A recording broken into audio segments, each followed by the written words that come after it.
The newlywed phase of signing a new client is, for lack of a better word, cautious. You're trying to find out the likes, dislikes of this new client and making sure they enjoy every workout that you're putting them through. There's no quicker way to lose a new client than to put them through a workout full of exercises they told you they don't like. Clients who have experience working with a trainer often have preferences, and hopefully you are listening to these during the fitness consultation. You're not really listening to me, are you? I mean, I could say anything right now, like you're a complete tool. But you wouldn't hear it. In this video, I'm going to go over why client feedback shouldn't be overlooked and how it leads to career longevity as a personal trainer. One of the most underrated areas of exercise science is motor learning. Understanding how individuals learn and retain information can be valuable knowledge for improving your coaching process. Once you start seeing how your client processes different cues, it clicks in your head and you start thinking of different ways to emphasize a cue or build on it. If you use the same cues over and over and you don't get any results, it's ultimately going to leave the clients feeling frustrated and most likely not giving their best effort in a training session. Very good. And those knees, remember now, it's all in the hips. You're doing great. It's all in the hips. Here are some effective communication tips. Avoid jargon. We all learn anatomical planes and the way that the body moves, but this type of language isn't necessary for training clients. Use terms that help them understand the execution of a movement and try it in different ways. Bend and snap. Okay. Yeah. A little less bend, a little more snap. Like this? Good snap. Brevity. Emphasize conciseness. Excessive chatter can become a noise that hinders the client's focus. Sometimes the best cueing is working on one layer at a time. Build on it and see how your client processes and where you should take it from there. Tactile feedback. With this tip, you want to make sure you have asked the client that it's okay if you put your hands on them. Do not put your hands on a client because you never know what their comfort level is. Tapping the target muscle rather than the compensating muscle can help the client correctly identify where they should focus their attention. Work with me now. It's all in the hips. Yeah, it's all in the hips. It's all in the hips. Get off of me. Hey, just easing the tension, baby. Just easing the tension. Well, ease it on someone else. Right now is probably a good time to go over the realities of working with different clients. A common joke you might hear after you've been in the fitness industry for a couple of years is how new trainers think that they're going to work with athletes. In reality, your bread and butter is going to be the day-to-day individual that can afford personal training. Man, so many new trainers are like, I want to work with athletes or I want to work with, bodybuilders or this person. They suck. As clients, they suck. They have no money. They're inconsistent. They don't need you. Also, like the people who need you and have money and will pay for you are regular people who have, let's be honest, six-figure jobs. And you have something they need. You have knowledge, expertise, and you have the ability to hold them accountable in something that they need help with. According to Google Gemini, the percentage of gym members who purchase personal training ranges from 12% to 29%, depending on the year and the type of facility you're working at. Here are some current participation rates from 2024 to 2026.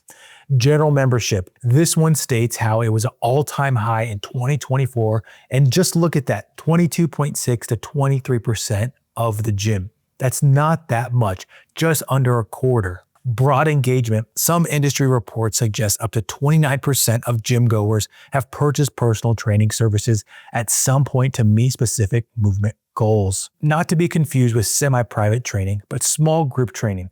This is roughly 32.3% of members and is often a more accessible entry point than the one-on-one sessions. I included this information because it shows that personal training is only about a quarter to maybe a third of the gym members. You want to make sure that you take each fitness consultation serious and that newlywed phase, that first month when you have a new client, seriously. Use your soft skills. Really listen and make sure this client understands that you are there for them. As trainers, we sometimes forget that the overwhelming majority of our clients do not want to be in the gym. In fact, a lot of them are forcing themselves to show up at the gym, and to them, that is a major accomplishment. Now, as a trainer, we have it built up in our head that we know what's best and that clients need to believe that our programs are the best. But with this mindset, we are missing the key to longevity and client buy-in. That's building trust. The goal should be to build trust over the first few sessions so that when it comes time to include an exercise that might be a struggle to convince them, they know your intentions and that you want the best for them. Here are some tips for when you add a new client. Ask them how the session went. If you've built up enough trust in those first few sessions, hopefully they will provide some constructive feedback. Take it. Listen to that. They're telling you what they like and what they didn't like. If they say that they didn't like a certain area of the gym, don't take them to that gym. Maybe your client likes the personal element, and maybe there's a part of the gym where you can really connect. It's quiet. Maybe you might use the group fitness room. That's one example that I've used in the past. These are cues that you can utilize to make sure that your clients are enjoying their sessions. Next one, after a week, check in with them by phone or text. That personal element is not only a professional one, in my opinion, it shows that you care about your work and you care about them. You're reaching out to them outside of the gym to make sure that they are feeling fine, they're excited for the next week, and that you're excited to see them. Providing that support system really goes a long way with the majority of your clients. Lastly, ask which exercises they have enjoyed. This is a home run right here. Asking new clients which exercises they like so that you can provide different variations and also show them different tools within the gym. As a trainer, you know that different equipment, different modalities can provide the same training stimulus. This is where you get paid the big bucks, showing them different exercises with different tools. Career evolution. It's sometimes hard to imagine early on where we want to take this profession, but ideally, we want to keep clients for more than 90 days and focus on long-term solutions to build our business. Whether it's shifting our attention to signing more clients or adding more services to charge more, we don't want to focus all our attention on items that beginner trainers often get caught up in. If your coaching and cueing are the same way you were after 1 year into the profession, there's something impeding your growth. Here are some tips for career evolution. Find CEUs that help your business. Courses that help you attract your target audience, cue them better, or even assess them better. There are so many options available on the market. Be smart and sign up early so that you get the most of the courses you are investing in. Train or get trained by your coworkers. Trainers cue and view fitness differently. Hearing a coworker who's been in the industry longer than you can open your eyes to a different approach that you can apply with your clients.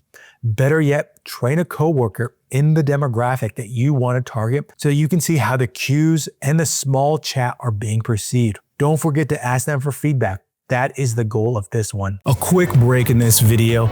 If you are needing CEUs, make sure that you head to the link that's in the description where you can find all our online courses that have pre-approvals with NASM, ISSA, ACE, AFA, NCSF, and with Nesta. We of course offer free content on our YouTube channel, but if you're needing professional ed, with some of you having the full amount to recertify, make sure you head to that link. And now let's get back to the video. As a personal trainer, we need to embrace client feedback. People learn differently. They take cues differently. These allow you to tailor your communication and cueing methods, which ultimately enhances the experience of the clients. Building trust and rapport in those first few sessions can make a significant difference. When you're introducing a new exercise, they might not feel jazzed about. Check in with your new clients, show support. This shows how you genuinely care about them and shows how you are invested in them succeeding as well. The goal with client feedback is to grow in your craft as a personal trainer. You want to make sure that your skills are evolving, and so is your business. That has been it for this video on why client feedback is valuable for a personal trainer. Throw in the comments your favorite way to show support to a new client, whether it's texting, email, calling them to check in. Make sure you hit that like button, subscribe, and I'll catch you in the next one.